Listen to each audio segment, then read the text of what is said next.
خطیب صاحب تقریر کر رہے ہیں، یوسف علیہ السلام کا قصہ سنا رہے ہیں کہ جب یوسف علیہ السلام کو ان کے بھائیوں نے کنویں میں پھینکا تو آواز کیا آئی، لَتُنَبِّئَنَّهُمْ بِأَمْرِهِمْ هَذَا وَهُمْ لَا يَشْعُرُونَ، یہ آیت تھی۔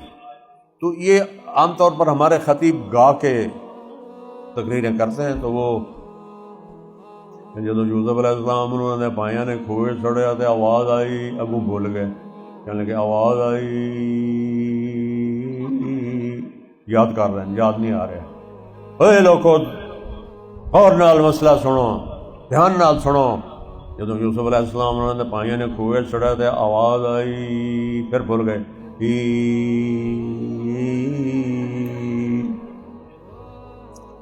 اے لوگو او ستے جاگ جاؤ، او سنو میں کی کہہ رہا جے۔ پھر نہ آخیا جے مولوی نے مسئلہ نہیں دسیا، او دل میں کہہ رہا ہوں کچھ میں بولنا ضرور ہے۔ جب یوسف علیہ السلام انہوں نے بھائیوں نے کھوئے چڑھے تھے، آواز آئی، کڑم۔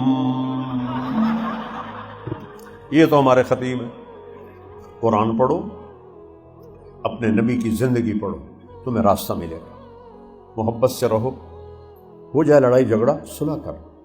میں نہیں بولتا، یہ نہ کبھی ہو، یہ نہ کبھی، نہ اپنے ماں باپ سے ناراض ہو اور ان سے بولنا چھوڑو، نہ کبھی ماں باپ نہ بہن بھائی آپس میں کبھی ایسا کرو۔ جن استادوں سے پڑھو ان کو عزت دو، ساری میں نے جن استادوں سے پڑھا، پرائمری سکول سے لے کر گورنمنٹ کالج تک، Saint Martin school, government college, پھر مدرسہ، میں روزانہ ان کے لیے 2 نفل پڑھتا ہوں۔ روزانہ میں اتنا مصروف آدمی ہوں کہ میری ایسے ٹائر کی طرح میری لائف ہے، لیکن میں ان کے لیے 2 نفل پڑھتا ہوں۔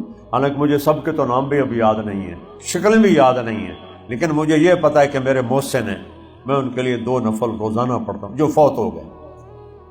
زندہ تو اب کوئی بھی کوئی نہیں ہے، سارے فوت ہو گئے۔ استادوں کو عزت دو۔